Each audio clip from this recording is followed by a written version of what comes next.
Hello friend, grow with tech में आपका स्वागत है। फ्रेंड, आज हम बात करने वाले हैं सीडीएन के ऊपर।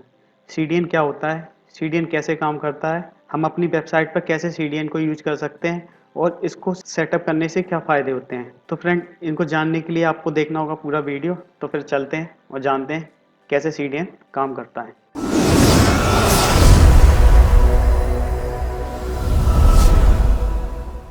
फ्रेंड्स, सबसे पहले समझते हैं सीडीएन होता क्या है और ये कैसे काम करता है।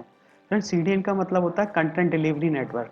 जैसा कि नाम से ही समझ में आ रहा होगा, कंटेंट को डिलीवर करने वाला एक नेटवर्क। फ्रेंड्स, सीडीएन करता क्या है, सीडीएन अपने वर्ल्ड वाइड सर्वर क्रिएट करके रखता है और उन सर्वर पे हमारी वेबसाइट्स की जो फाइल्स होती हैं उनको टेम्परेरी होल्ड करके रखता है, जिससे अगर कोई यूज़र किसी भी कंट्री से विजिट करता है तो वो अपने नियरेस्ट सर्वर से उसको रिस्पॉन्स करता है। तो उससे क्या होता है, हमारा साइट का रिस्पॉन्स टाइम बढ़ जाता है और यूजर्स पर्सपेक्टिव से अच्छा होता है।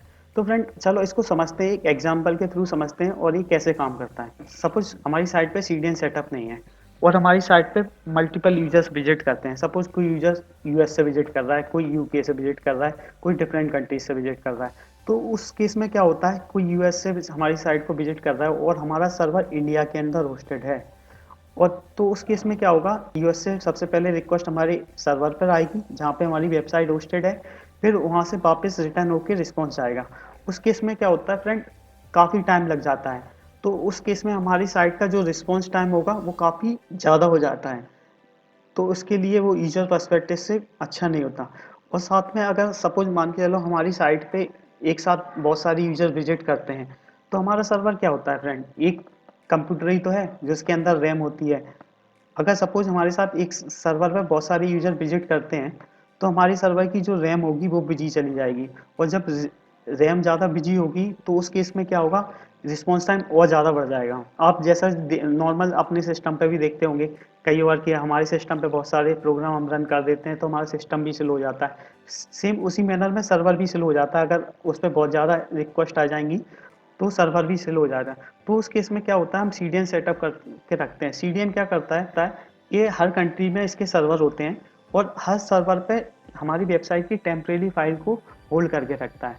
तो उस केस में क्या होता है फ्रेंड, अगर कोई यूज़र हमारा यूएसए से आता है, अगर वो साइट को ओपन करता है तो हमारे उसकी रिक्वेस्ट जो भी जाएगी, जो उसका नियरेस्ट सर्वर होगा। सपोज अगर कोई मियामी में बैठा हुआ है और उसका कोई हमारा सर्वर मियामी के अंदर है, सीडीएन सर्वर, तो वहाँ से रिक्वेस्ट क्या आएगी, जो नियरेस्ट सर्वर है उसके पास रिक्वेस्ट आती है और वहाँ से ही रिस्पॉन्स उसको वापस चला जाएगा। तो उसमें क्या होगा कि पहले हमारे पास रिक्वेस्ट जो इंडिया में आ रही थी, हमारा सर्वर होस्टेड था, तो वो काफ़ी टाइम ले रहा था। लेकिन अब नियरेस्ट सर्वर से जाएगी तो इसमें क्या होगा, हमारा रिस्पॉन्स टाइम काफ़ी फास्ट हो जाएगा और यूजर पर्सपेक्टिव से भी अच्छा हो जाएगा। और सपोज अगर फ्रेंड, अगर हमारी साइट पर मल्टीपल यूजर्स हैं जो डिफरेंट कंट्री से विजिट करते हैं, तो होगा क्या, सबको रिक्वेस्ट अपने नियरेस्ट सर्वर से ही जाएगी और सबको वहाँ से ही रिस्पॉन्स मिल जाएगा। तो उससे क्या होगा, हमारा जो सेंट्रल वाला सर्वर था उस पर लोड नहीं पड़ेगा, क्योंकि ये क्या करेगा, सीडीएन हमारा जो लोड होता है वो भी डिस्ट्रीब्यूट कर देता है। तो उसमें एक एक तो फास्ट रिस्पॉन्स करता है और साथ में हमारे सर्वर का लोड भी काफ़ी डिक्रीज कर देता है। जिससे क्या होगा कि अगर मान के चलो कोई इंडिया में है तो वो ऑब्वियसली लोकल सर्वर पर चला जाएगा, क्योंकि उसके नियरेस्ट सर्वर पे अगर लोकल सर्वर है तो उसे भी फास्ट रिस्पॉन्स मिलेगा और साथ में जो दूसरी कंट्री से आते हैं उन्हें भी अपने नियरेस्ट सर्वर से रिस्पॉन्स मिलेगा, तो काफ़ी फास्ट हो जाता है। तो फ्रेंड, ये ऐसे सीडीएन काम करता है। अब फ्रेंड, हम चलते हैं और जानते हैं कि सीडीएन को हम कैसे अपनी वेबसाइट के लिए सेटअप कर सकते हैं। फ्रेंड, जैसा कि आप जानते हैं मार्केट में बहुत सारे सीडीएन सर्विस प्रोवाइडर अवेलेबल हैं, जैसे कि स्टेकपाथ, क्लाउडफेयर और भी कई अवेलेबल हैं। तो फ्रेंड, हम बात करने वाले हैं कैसे क्लाउडफ्लेयर के through free CDN service setup कर सकते हैं अपनी वेबसाइट के लिए। तो फ्रेंड, आपको गूगल पे जाना होगा, यहाँ पे आप जाओगे क्लाउडफ्लेयर, आप सर्च करोगे, आपको पहली लिंक मिलेगी। इस पे जाके आपको साइट पे जाना है और आपको साइन अप करना है अगर आपका अकाउंट नहीं है। और मेरा अकाउंट बना हुआ है इसलिए मैं लॉगिन कर रहा हूँ। तो फ्रेंड, सबसे पहले आपको क्या करना होगा, आपको अपनी वेबसाइट को ऐड करना होगा कोई डोमेन नेम को विदाउट HTTP और www। मैंने अपना डोमेन ऐड कर दिया। फ्रेंड, यहाँ पे हम फ्री प्लान सेलेक्ट कर लेंगे क्योंकि हमारी साइट के लिए सफिशिएंट होगा और सीडीएन सेटअप करने के लिए भी। तो मैं यहाँ पे कंफर्म करता हूँ। ये हमारी साइट के डीएनएस रिकॉर्ड को स्कैन कर रहा है। तो फ्रेंड अब इसके बाद हमें क्या करना है, कंटिन्यू करना है। और उसके बाद क्या करना है, आपने जहाँ से भी अपना डोमेन परचेज कर रखा है, इसने मेरे डोमेन जहाँ से मैंने परचेज कर रखे हैं, जो हमारे डीएनएस रिकॉर्ड हैं, इसने पेज करके दे दिए।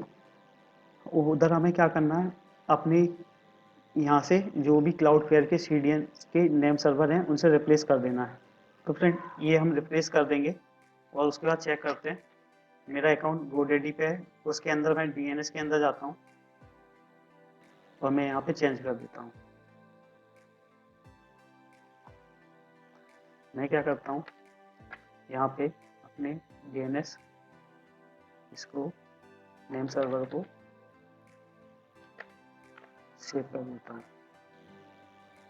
कि मैंने यहाँ पे अपने डीएनएस सर्वर अपडेट कर, अभी ये क्या कर रहा है, हमारे नेम सर्वर की सेटिंग्स को कंफर्म कर रहा है। Get start. हम यहाँ पे फ्रेंड फुल सिलेक्ट करके रखेंगे, उसके बाद सेव करते हैं। फ्रेंड सीडीएन सेटअप करने का एक और भी बेनिफिट्स है, ये हमें HTTPS को सपोर्ट करता है और ये हमें फ्री HTTPS भी प्रोवाइड करता है। इसको हम ऑन कर देंगे, इसके बाद सेव करते हैं। इसके बाद ये क्या करता है, अपने एंड से ही जावास्क्रिप्ट CSS को मिनिफाई करके रखता है। तो ये भी बढ़िया है, जो हमारी साइट को ऑप्टिमाइज करके रखता है। हम इसको भी सिलेक्ट कर सकते हैं। इसको सेव किया हमने, इसको भी ऑन है और इसको सेव कर देते हैं। तो फ्रेंड ये हमारा सेटअप हो गया। अब इसके बाद हम क्या करते हैं, इसको रीचेक कर लेते हैं सेटअप हुआ है नहीं। मेनली डीएनएस रिफ्रेश करने में कई बार काफ़ी टाइम लग जाता है, कभी कभी 24 से 48 घंटे भी लग जाते हैं। तो अभी ये देखना, इसने बोला है name server already being recheck, you may submit A recheck one server. तो ये जैसे ही हमारे नेम सर्वर सेटअप हो जाएंगे तो हम इसको ये हमारा सीडीएन सेटअप हो जाएगा। हम इनको यूज कर लेंगे, प्लगइन्स को ऐड करके अपनी साइट पे। थोड़ा सा टाइम लिया और हमारे ये डीएनएस पॉइंट हो गए। तो फ्रेंड अब अगर आप वर्डप्रेस साइट यूज़ कर रहे हैं तो आप इसका क्लाउडफ्लेयर का प्लगइन यूज़ करके वहाँ पे सीडीएन सेटअप कर सकते हैं सिंपल वे में। बेनिफिट्स क्या होते हैं, एक तो फ्रेंड ये हमें स्पीड ऑप्टिमाइजेशन में हेल्प करता है, दूसरा हमें फ्री HTTPS सर्विस प्रोवाइड करता है, और तीसरा ये फ्रेंड ये हमें हैकिंग से भी बचाता है। अगर कोई हमारी साइट को स्पैमिंग या हैकिंग करने की कोशिश करता है तो ये रन टाइम पे ही डिटेक्ट कर लेता है और हमें उससे सिक्योर करता है। और फ्रेंड सबसे लास्ट और महत्वपूर्ण एक चीज़ और मैं बताना चाहता हूँ, हमें सीडीएन किन साइट्स के लिए यूज़ नहीं करना चाहिए। फ्रेंड हमें सीडीएन उन साइट्स के लिए यूज़ करना नहीं चाहिए, जैसे सपोज आपका कोई बिजनेस है, आपका कोई लोकल बिजनेस है और आपके यूजर सिर्फ पर्टिकुलर एरिया से ही बिलोंग करते हैं। जैसे सपोज आप इंडिया में रहते हो और आपका बिजनेस दिल्ली के अंदर है और आपका सर्वर भी दिल्ली में ही होस्टेड है, तो आपकी साइट कहीं और दूसरी जगह यूजर विजिट नहीं करते। तो उस केस में क्या है, आपको सीडीएन सेटअप करने की ज़रूरत नहीं है, क्योंकि आपके लिमिटेड नंबर ऑफ यूजर्स होते हैं और आपकी एक पर्टिकुलर एरिया में ही यूजर्स हैं। तो उसी एरिया में आपका सर्वर भी होस्टेड है, तो आपको सीडीएन सेटअप करने की कोई ज़रूरत नहीं होती। तो फ्रेंड आज के वीडियो में दी गई जानकारी आपको पसंद आई हो तो इसको सब्सक्राइब करें, लाइक करें और कमेंट करें।